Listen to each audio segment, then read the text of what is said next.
भूला वो नगमा फिर याद आने लगा। सोलन के संगीतकार प्रोफेसर डॉक्टर मुकेश प्रभाकर का नया गाना भूला वो नगमा हुआ रिलीज, और गाना रिलीज होते ही सोशल मीडिया में खूब धूम मचा रहा है। देखिए क्या बोल रहे हैं अपने नए एल्बम और अपने संगीत के सफ़र के बारे में प्रोफेसर डॉक्टर मुकेश प्रभाकर। आपको बताना चाहेंगे कि इससे पहले भी मुकेश प्रभाकर के लगभग 6 से 7 गाने रिलीज हो चुके हैं। उनका मानना है कि जहां आजकल युवा नए हिप हॉप सिंगिंग की ओर जा रहे हैं, वहीं अपनी पुरानी संस्कृति को कहीं ना कहीं वो भूल गया है। इसी को देखते हुए वे नए युवाओं में पुरानी संस्कृति, अपने रीति रिवाज को जगाते हुए नए से नए गाने और गज़ल कविताएं लिखते हैं। वहीं इससे पहले वह नौणी विश्वविद्यालय में भी प्रोफेसर रह चुके हैं।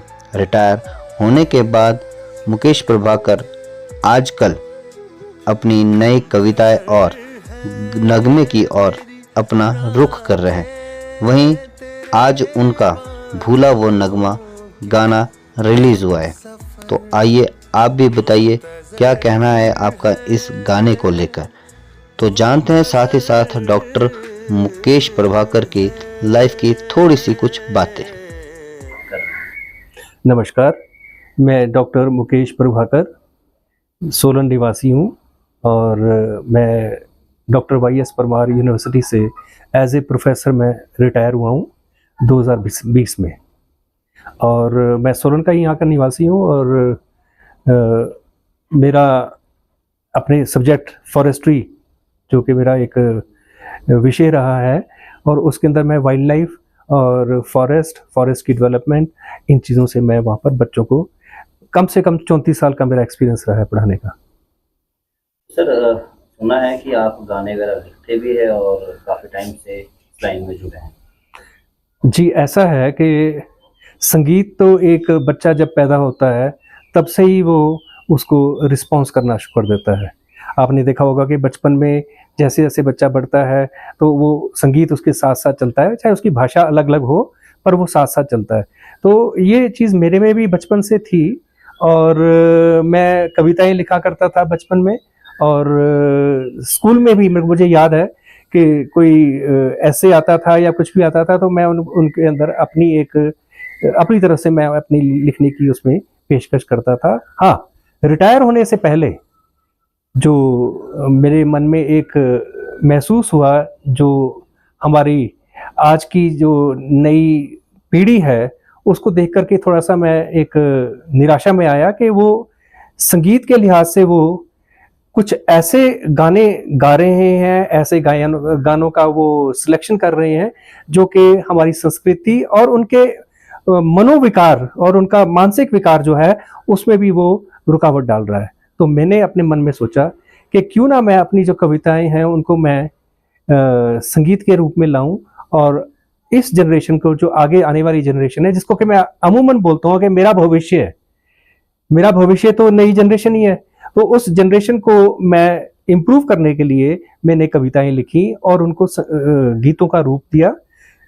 मेरे साथ मेरी बड़ी बहन भी हैं जो कि संगीत से ही रिटायर हुई हैं, तो हम दोनों भाई बहन मिलकर के उसकी कंपोजिशंस तैयार करते रहे। और कंपोजिशंस तैयार करते करते हमने ये भी सोचा कि क्यों ना इनको हम नई जनरेशन से ही गवाएं। तो ऐसे ऐसे सोचते हुए मैंने ये आगे किया। और एक और मेरे में भावना थी बचपन से कि मैं वीडियोग्राफी में मैं एक फिल्म मेकिंग का मुझे शौक रहा है, एक बचपन से ही, जैसे संगीत का रहा है वैसे फिल्म मेकिंग का भी रहा है। तो मैं उस रचना को एक अपनी कल्पना से मैं उसको एक सिनेमा के रूप में उसको लाने की कोशिश करता रहा। सपने तो बचपन से लोगों के बहुत होते हैं, कोई किस लाइन में जाना चाहता है, कोई किस लाइन में, मतलब सब उसमें खरे जो उतरते हैं बहुत मुश्किल होता है। वैसे जैसे आपने बताया कि आप प्रोफेसर रह चुके हैं, संगीत के लिए टाइम कब निकलता है? वो निकालना थोड़ा टफ है। बिल्कुल, संगीत मेरे साथ ऐसे रहा जैसे आपने देखा ही होगा कि एक नदी चलती है, नदी का एक पानी चलता है और उसकी लहर भी एक साथ साथ चलती है।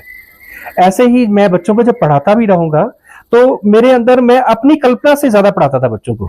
एक मेरे अंदर एक, जैसे मैंने सब्जेक्ट लिया, सब्जेक्ट को मैं एक रवानगी के तरीके से लिखा था। मैं उसको रुका हुआ जो किताब में लिखा हुआ है उस ढंग से मैं पेश नहीं करता था, उसको मैं पढ़ता था, उसको पढ़ने के बाद में मैं उसका अपना अध्ययन करता था, अध्ययन में उसकी रिसर्च करने के बाद में अपना एक मेरा स्टाइल था पढ़ाने का, और उस स्टाइल से मैं बच्चों के दिलो दिमाग तक पहुंचने की कोशिश करता था।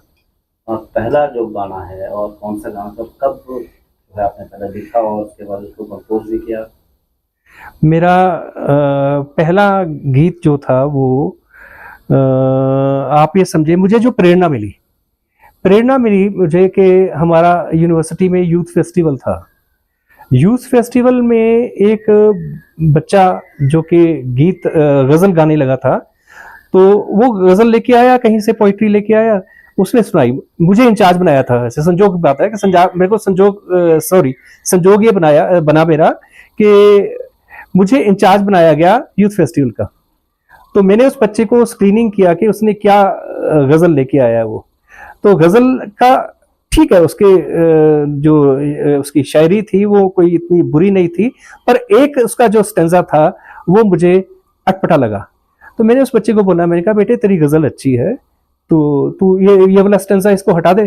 तो कहता जी इसको हटा दिया तो क्या बनेगा? तो मैंने उसको बच्चे को बोला, अगर तू बेटे मुझे 2 घंटे का टाइम दे, मैं इसको इम्प्रूव कर दूं। तो उसका मैंने वो वाकया, एक उसका जो शेर था वो मैंने उसका चेंज किया। तो उसको जब हम संगीत में लेके आए और उसकी जब परफॉर्मेंस आई, वो यूनिवर्सिटी में फर्स्ट आया लड़का। तो वो जब लड़का फर्स्ट आया तो मेरे अंदर एक आवाज आई कि भी जब मैं ये काम कर सकता हूँ, एक यंगस्टर को मैं इम्प्रूव कर सकता हूँ, और क्यों ना मैं इसको आगे भी इसको मैं अपने उसमें लेके आऊँ, क्योंकि आगे रिटायर होना है। रिटायरमेंट के बाद में आप अपने सब्जेक्ट को भी आप कीजिए और साथ साथ आप इसको भी कीजिए। तो इस तरीके से मेरी शुरुआत हुई इस डिसिप्लिन में।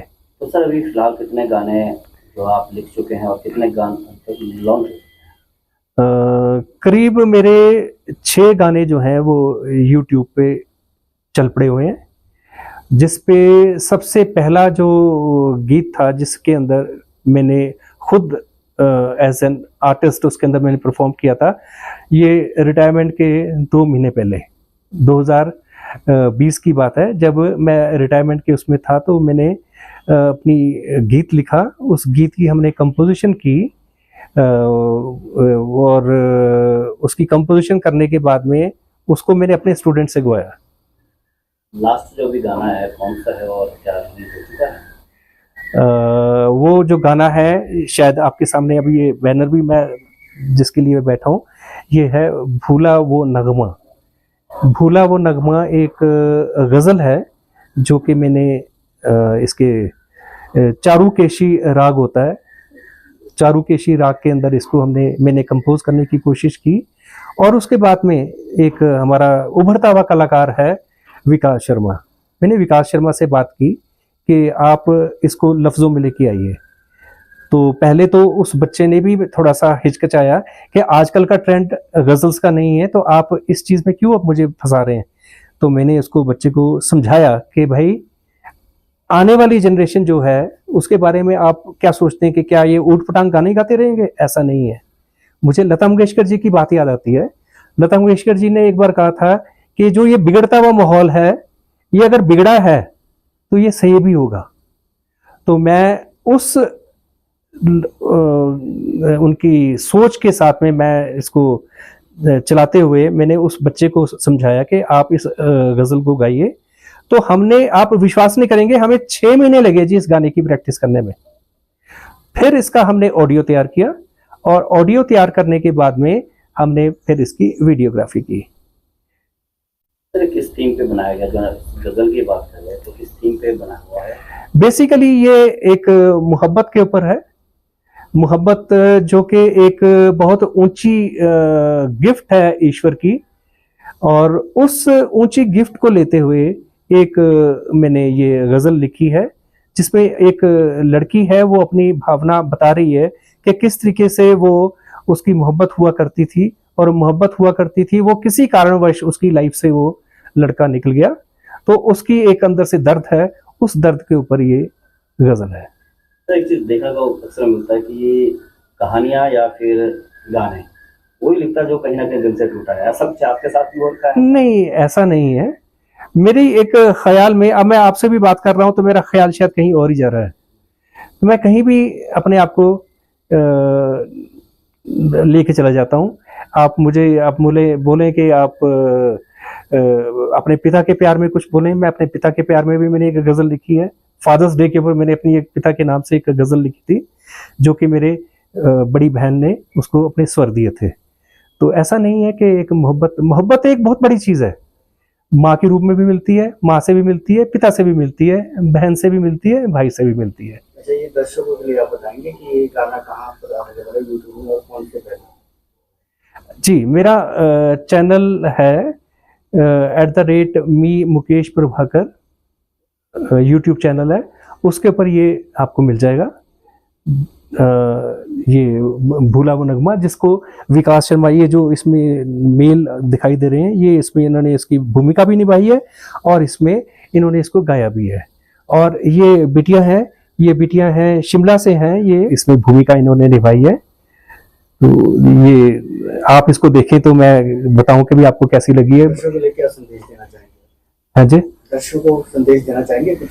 दर्शकों को मैं ये संदेश ये देना चाहूंगा कि अगर हमने सुकून लेना है, सुकून पाना है, तो आपको मधुर गीत और राग बेस्ड आपको गीत ही आपको सुकून दे सकते हैं। उसके अंदर लफ्ज आपके अच्छे हों, हेल्दी हो, जो आपकी सोच को ऊंचा उठाएं, बढ़ाएं, ना कि ऐसे गीत जो कि आजकल मैं देखता हूं कि यंगस्टर्स को बाजार में भी देखो तो उनके कानों में वो प्लग्स लगे होते हैं, वो सुन क्या रहे होते हैं मुझे मालूम नहीं है। तो उनको मैं एक संदेश ये देना चाहूंगा कि वो अच्छा संगीत सुनिए और अच्छे इंसान बनिए और देश का नाम ऊंचा करें।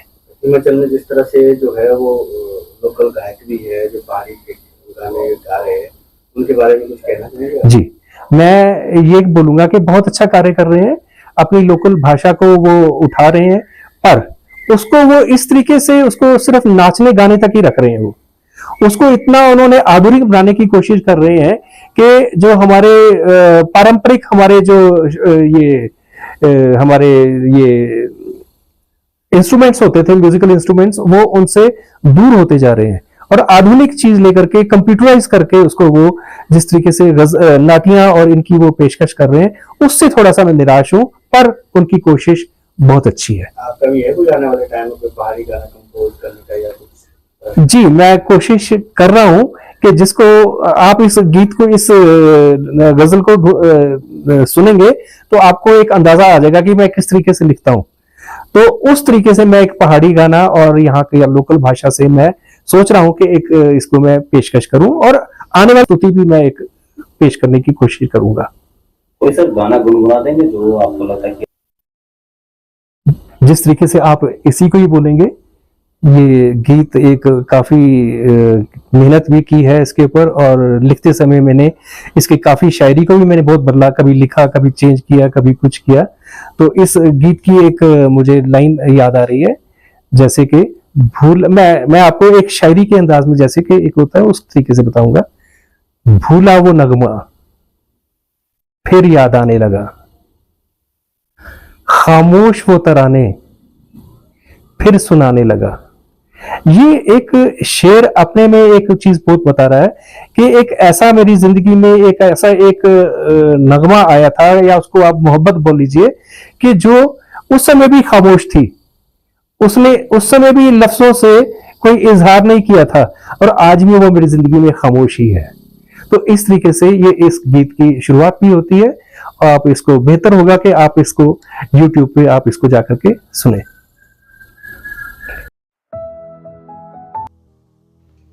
आप भी लिंक पे क्लिक करके सॉन्ग को सुनिए और अपने राय ज़रूर दें कि आपको यह गज़ल कैसी लगी।